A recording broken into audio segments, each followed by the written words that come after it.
1 year ago, the job of Racine County Executive Jonathan Delagrave changed in a huge way. President Trump, Governor Walker, other state officials announced Foxconn, the world high-tech giant, would build its first North American plant and campus in Racine County. So 1 year later is a great time to talk to the Racine County executive about all the changes you've seen. Jonathan, thanks so much for talking to WisconsinEye. Steve, I appreciate it. How long in advance of the July 17 announcement had you know that Racine was a serious contender? We looked at really February. It started to, hey, maybe this is just not pie in the sky. It's maybe could be a reality. Move toward March. Hey, we're a serious contender. We have an opportunity. So February, March. What did that mean to you, and in terms of planning and scope and dimension? And how does a county exec respond when a world giant announced that they want how many acres in your county? Yeah, over 1,200 acres. Over 1,200, sure. Yeah. Near the interstate. Yeah. How do you respond? This is new to me. Obviously, it's probably new to most counties in the nation to have such an opportunity. You just respond the best way you can. We really looked at what this could mean for Racine County, and we kind of gauged our strategy and our response based on that. Has the scope of the project grown a lot from a year ago when it was initially announced? It's a great question. Immensely. First, 500 acres, and that was like, whoa. And now, more than double that. So it's grown substantially. We're ready for that. The bigger the opportunity, the more that we relish. But yeah, it certainly has gotten larger. Do most Racine County residents, are they in favor of it? And the reason I ask is Democratic candidates running for election on November 6th, I've interviewed dozens, and they're universally opposed to Foxconn, which I know Foxconn executives troubles them. But what about local residents in your county? Yeah, we're in the silly season, the political season, and this has to be somewhat politicized, and I get that, but from a Racine County resident standpoint, look, we're hearing almost universally positive, and the example I can give to you is that we had one of our final votes on this project was last month, and nobody showed up in opposition. And that, to me, is when people want to talk about an issue or show up at a county board meeting, it's because they're against, usually not for. We did not have anybody. And then obviously when I'm out and about, whether it's public events or in the grocery store, we're getting the thumbs up from most people. Talk to me about how the project has grown. Well, another way to put it is, I really don't think that there is a understanding across Wisconsin about how extensive this development will be. Will there be a manufacturing plant plus how many other buildings? Just lay out for the residents of Wisconsin 5 years from now what the scope of the buildings and development could be. Well, obviously the first word is transformative, and you're talking about potentially 20 million square feet of just the Foxconn development itself. Is that in the main That's building? in Area 1, yep. And it encompasses, it's just not 20 million of one building. Not just one building. It's multiple buildings. Is that a manufacturing site? Yes, that's a manufacturing site. Okay, correct. so that's 20 million square feet worth of manufacturing sites primarily. And is that Area 1? That's Area 1, correct. And then after that? After that, we have Area 2 and Area 3, and we had the opportunity to go to Japan to present to 30 of Foxconn's largest suppliers.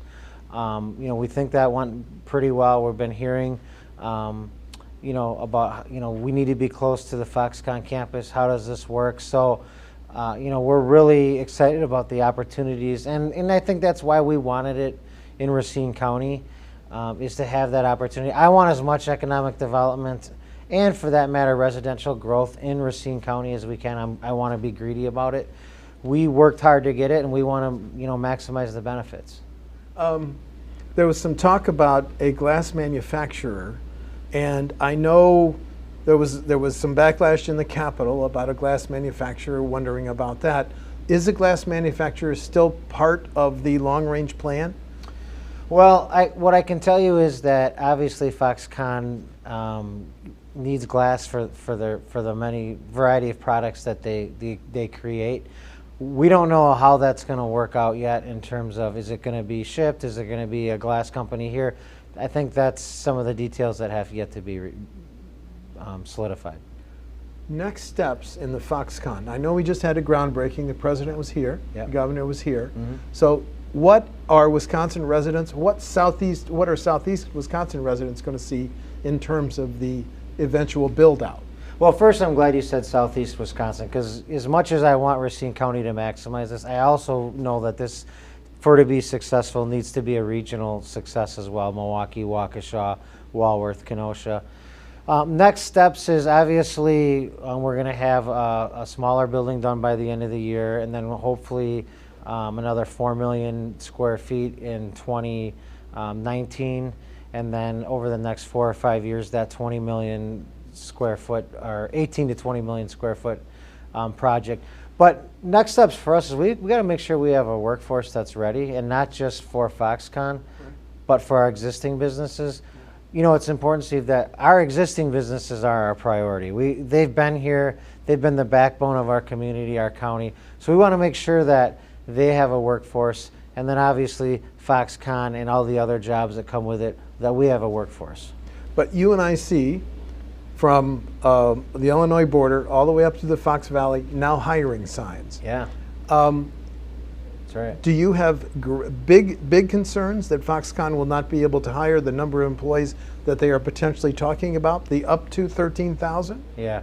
So first and foremost, Foxconn is very smart. If that's one takeaway I can give to the audience, is they're very smart.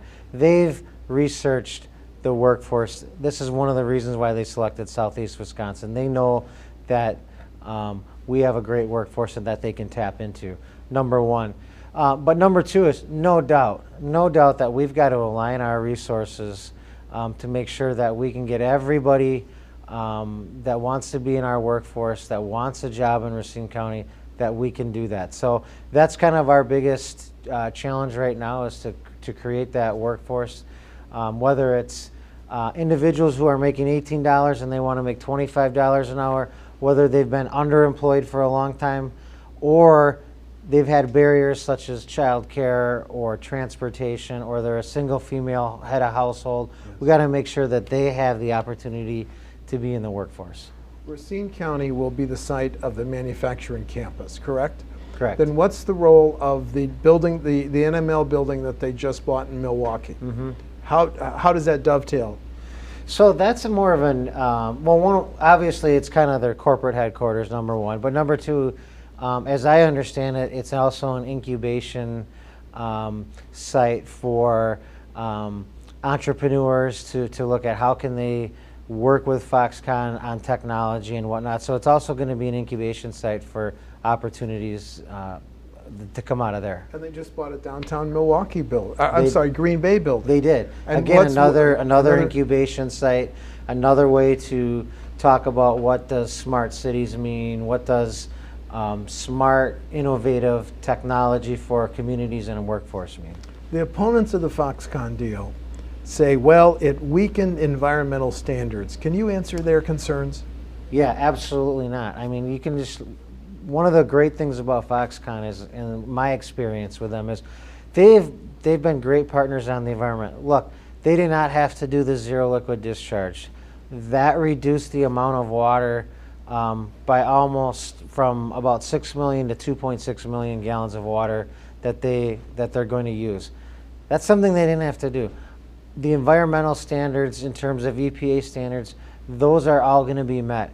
Here's another thing that they didn't have to do. They have to, on their site, Steve, with construction, look, wetlands, a little bit of wetlands are going to be disturbed. But for every acre of wetland that's disturbed, they're going to be putting two acres of wetland in the area.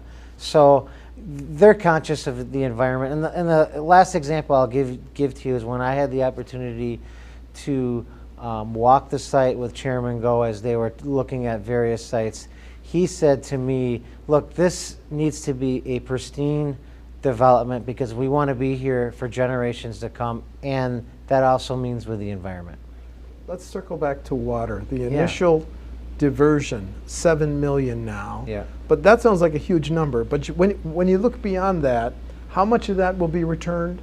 Right. So the net total will be about 2.6 million, as I understand it. And even if they did not do the zero liquid discharge, we had in the late 80s and early 90s, we had manufacturing companies either close or leave. It's still far less water usage than we were using in the early 90s and late 80s. And it was not an issue there. So in terms of the water, you know, we feel really good about the responsibility that Foxconn's taken on and how we are going to handle this environmentally. And environmental activists who question the air emissions. Yeah. Do they have a valid concern? Not in my opinion. Look, air quality is you know, obviously of the utmost importance. But when you look at the region up north in Wisconsin, Door County, and you look at areas of Gary, Indiana, and Chicago, that's where the air issues really derive from. So they're going to meet the air standards that any other large manufacturing company would have to meet. So the air quality really isn't affected by Wisconsin businesses. It's coming from, or southeastern Wisconsin businesses. It's coming from outside our area. What do your legal advisors say in terms of the lawsuits filed by Illinois? Are they concerned about that? Well, you know, obviously we're disappointed by that, especially when the last 25 years or a generation, air quality from Illinois has really been, has hampered us, certainly in air quality. Right up to waterfront. Exactly. Right? Yes. Exactly. It's great. You know, so it's not something we're worried about or concerned about. I just think, again, we are in the political silly season. I think that's part of what's going on there. You said political silly season. I'm going to. That's a very interesting term. But here's my question. Yep. Given the stances taken by the 8 Democratic candidates for governor, if one of them won, are you concerned that Foxconn would not develop to the extent or pull out of Racine County? I'm not concerned. Look, I really believe in this project, and political aside, it's a good project. And I think once, if one of those candidates won, I really believe that they would look at the merits of what this means for southeastern Wisconsin, Racine County, jobs, people for the first time can, you know, we lost a lot of manufacturing in the 70s and 80s and 90s. It's coming back. We'll be a technology hub. The great thing about this is Racine County is ascending because of this project. The transportation, I-94. I mean, Kenosha County, our neighbors to the south, Milwaukee County to our neighbors to the north, they got their freeway system done. Racine County didn't. Now we're going to have a great freeway system because of this project. We have 13,000 jobs up directly to Foxconn, potentially a 1.6 to 1.9 multiplier. You're looking at 30,000 jobs, people coming into Racine County, spending disposable income, living in Racine County. It's an ascending county now. I don't know how anybody from the outside could say, well, we don't want Racine County to be ascending. That just doesn't make sense to me. So when Matt Flynn, Democratic candidate for governor, stands on the steps of the Dane County Courthouse and says, on the first day I'm governor, I will sue to kill the Foxconn deal, your response? My response is you can stand at the steps, but then also come to Racine County and look those people in the eye and say, you don't want them to increase their wages. You don't want them to have a full-time job with benefits, because that's what he's telling me. Let's talk about the transportation needs to get Foxconn workers to their sites. Yeah. Are we talking about driverless vehicles, and are we talking about new innovative ways to get some of these? Yeah. What are we potentially going to see in terms of how Foxconn workers get back and forth to these jobs? Yeah, great question, something I'm really passionate on. We are finishing up an Eastern Racine County Transportation Task Force, and we're going to have some recommendations that are going to come out of this. But another benefit of Foxconn is that the city of Racine is one of the, I think it's one or two major cities that do not have access to a major freeway system in Wisconsin. We're going to be able to have now a spur shared with Kenosha County for people to access the city of Racine. That's great news for us. It helps the city of Racine. Right now, you're looking at 22 to 26 minutes to get from the city of Racine to out to I-94. Now we're looking at 14 or 15 minutes. People are driving that way. That's potentially 20 minutes less in their car a day. We're, driverless, you had mentioned autonomous vehicles or driverless vehicles. Yeah, that's something that we're looking at, but what we want to do right now initially is get the low-hanging fruit. How can we maximize our bus system? How can we work with our partners in Milwaukee and Kenosha to make sure that we can leverage resources on bus transportation? We're looking at obviously the most efficient routes we can to move people on express lines and whatnot.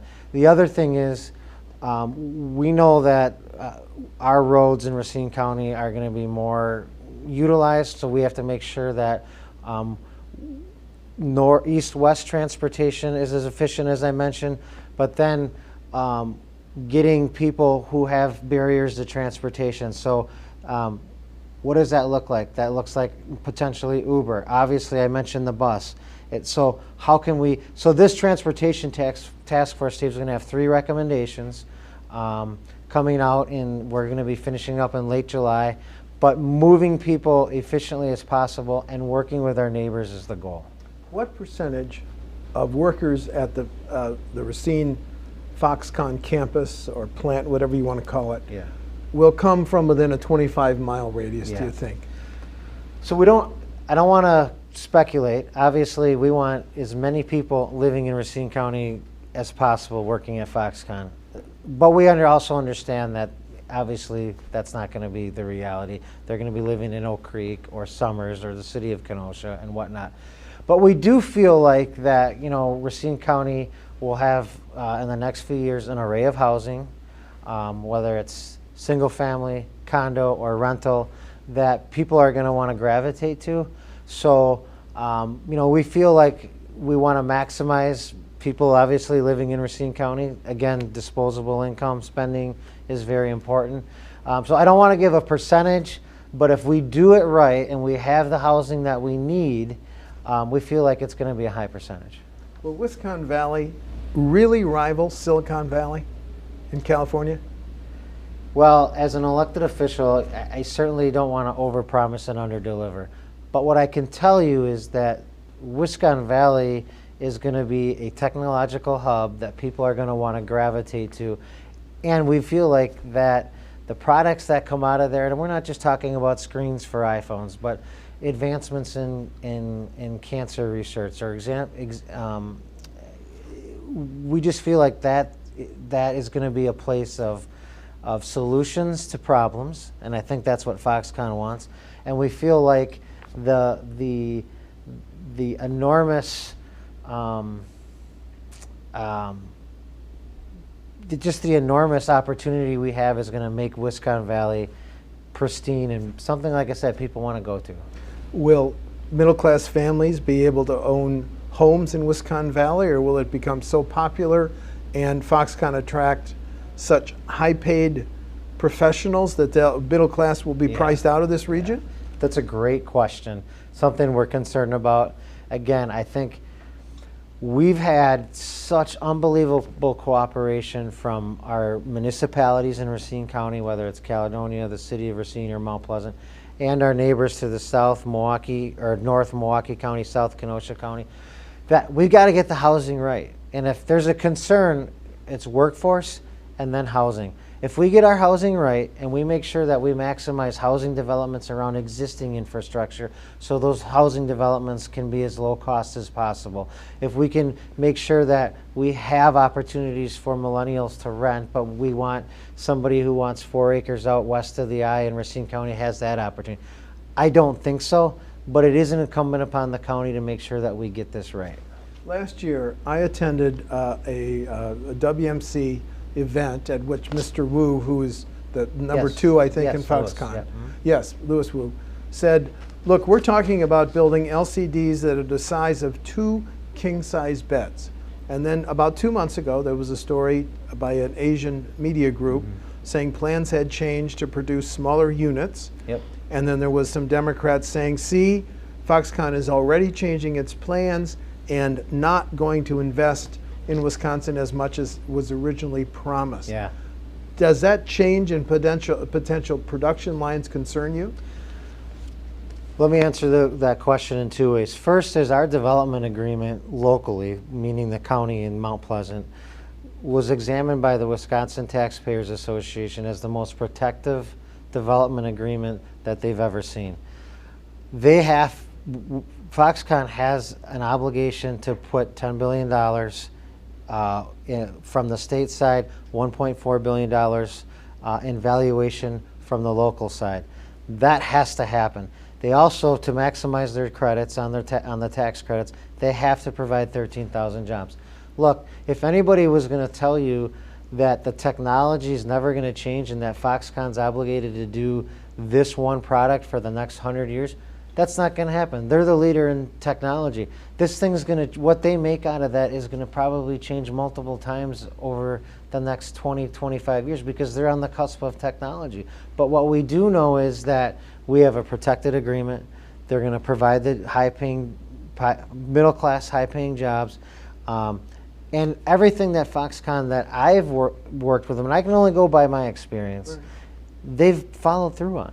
So do I have a concern? I don't think I need it. I think they've already proven that they're a company of their word. I want to follow up on that because you have built up a relationship with Foxconn executives. When it was debated in the Capitol, I heard it. You can't trust Foxconn. Look what they promised Pennsylvania and never delivered. Do you trust, have you built up a significant level of trust in the Foxconn executives that you've now worked with for more than a year that they're going to deliver for Wisconsin? So I had the opportunity to be one of the leaders to negotiate this local development agreement. And there is no doubt those negotiations were tough. A lot of times we walked away, banging our head against the table. They're tough negotiators. But they were always transparent and very clear on what the expectations were from us and what their expectations were going to be to us. We've signed this development agreement. I can just tell you, everything they've said that they want to do or that they're going to do, they've done so far. So I only go by that experience. So the answer to your question is, yes, I believe in Foxconn. Yes, I believe in the executives, and I've taken them for their word. Okay. So what does, project out 5 years, Yeah. what does this area, and I'm going to use your regional term, Southeast Wisconsin, look like in terms of major changes, assuming Foxconn delivers on all that are tied to the $4.5 billion in state and local incentives and tax breaks? Yeah. Foxconn had an open house last week and kind of showcased not only what they make, but what does Wisconsin Valley look like? What does southeastern Wisconsin? I think you're going to see an area that is on the cutting edge of transportation. I think you're going to see an area that's on the cutting edge of not only making technology, but creating technology through these incubation sites that they're creating. You're going to see smart city, and smart city can mean a lot of things, but you're going to see smart homes and smart communities. I think it's a place where people are going to want to gravitate to, want to be at. It's really exciting. I always say 71 other counties wish they had the opportunity we have. And I really believe that here in Racine County in the state of Wisconsin. We're lucky. We worked hard to get to it. And I think the future is extremely bright in Racine County. The only Milwaukee Democrat to vote for the Foxconn incentives was Jason Fields. Yep. I heard him on the floor of the assembly said, I've been promised by state officials that Foxconn will offer potential jobs for the residents of my inner city district. Yeah. How do they get there? Who trains them? I mean, do you believe that it will offer opportunities for inner city residents in Milwaukee? I absolutely, because we're going to need, it's all hands on deck. Yeah, we are doing everything we can do it for the inner city of Racine or for the city of Racine to make sure those individuals who felt like they were left behind, make sure that we give them every opportunity to skill up. It's going to be no difference in Milwaukee. We believe that to make this successful, it has to be a regional success. We need workers from Milwaukee, Kenosha. I believe Representative Fields is correct. And Foxconn, you'll see people from this inner city of Milwaukee working at Foxconn. How do they get there if they don't own a vehicle? Great question, and that's why Milwaukee County, Racine County, we have to work together. We've had conversations, we're starting conversations on how do we make the bus system work? How do we make autonomous vehicles work, crossing county lines? I think that it's fair to say that Foxconn wants solid workers, and they're going to get them for wherever they can to make sure that their business is successful. We believe that transportation is not an issue we can't overcome, and working together we can leverage resources to do that. 3 nuts and bolts questions. Sure. Number 1, will there be dorms for Foxconn workers on the campus? No. Oh, and second question, who will provide fire department services? Well, look, one of the great things about the TIF, special legislation of the TIF, is that we can use some of that TIF money to have fire services. But great thing about Racine County is we, again, have had such great regional cooperation that, you know, the city of Racine, Caledonia, Mount Pleasant, you know, it's going to be a joint effort to provide fire services, no doubt. But no fire services are going to be sacrificed, and we believe that just Mount Pleasant alone will be able to handle this through the special legislation of the TIF. But we have other communities that are going to be a part of it as well. What about law enforcement? Well, provided by the sheriffs or Mount Pleasant or who? Yeah, absolutely. We know that, you know, a concern is we look at the Dakota areas where they had the oil pipeline and whatnot. We're learning from them on what not to do. We're learning from Reno, Nevada on what to do because they had some development, not nearly as big, but, you know, similar. But again, DUIs, domestic disturbances. We know that we want to be out in front of that with our law enforcement agencies. Again, cooperation is key, and we're already working together on that. Foxconn will not have then its own fire and police departments. They could. I mean, it's that, you know, I don't think that's been decided yet. But whether they do or don't, it's not going to affect the safety of, particularly in fire service to Mount Pleasant. The debate over how Foxconn is acquiring the land it needs.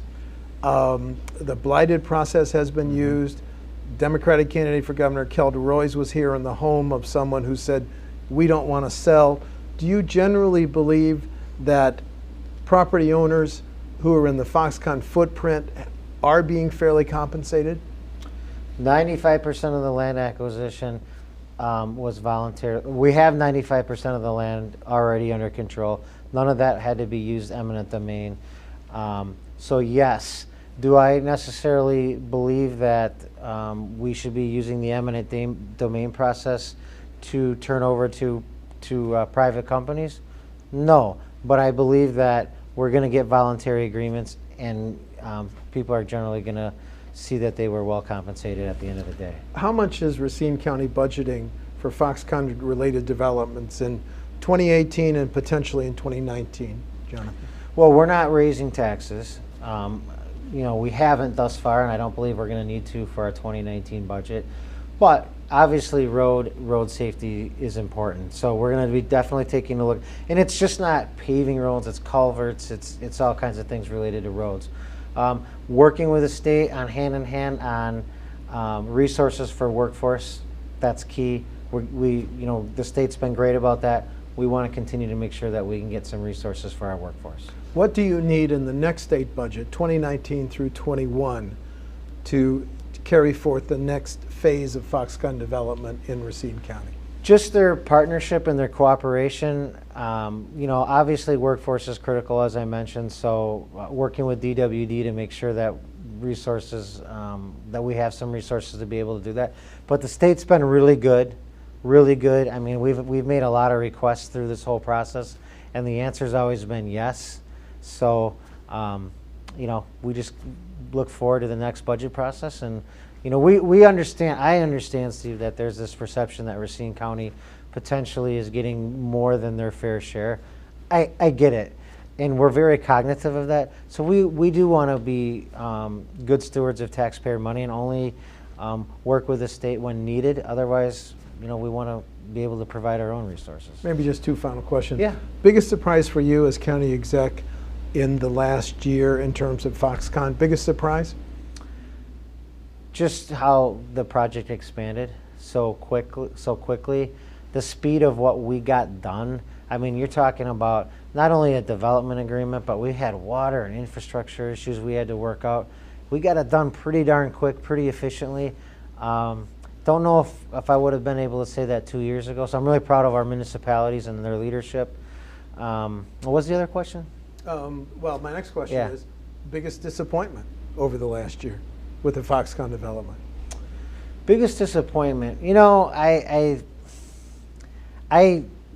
I guess I would just answer it this way: is and maybe it's not a disappointment for my kids, but I don't get to see my kids that much, so that's been a kind of a disappointment. You only get so many, you don't get those years back. We've been really busy here in Racine County. Do you hope your kids someday might work at for Foxconn? I would love that. Final question. For doubting people outstate Wisconsin, put the Foxconn in perspective. You and the governor used the term generational opportunity. Why, to anyone doubting it in northern Wisconsin, why are you so convinced that it's going to be beneficial to the whole state, including outstate residents? Because you have an opportunity to advance technology, whether it's the products they make or whether it's through healthcare. That's going to benefit the state. Some of the things that are going to come out of Wisconsin Valley are going to be great enhancements of quality of life for everybody, and that's why this is such a big deal and transformative. Jonathan Delagrave, Racine County Executive. Thanks for the one-year update. Really appreciate it. Thank you. Thank you.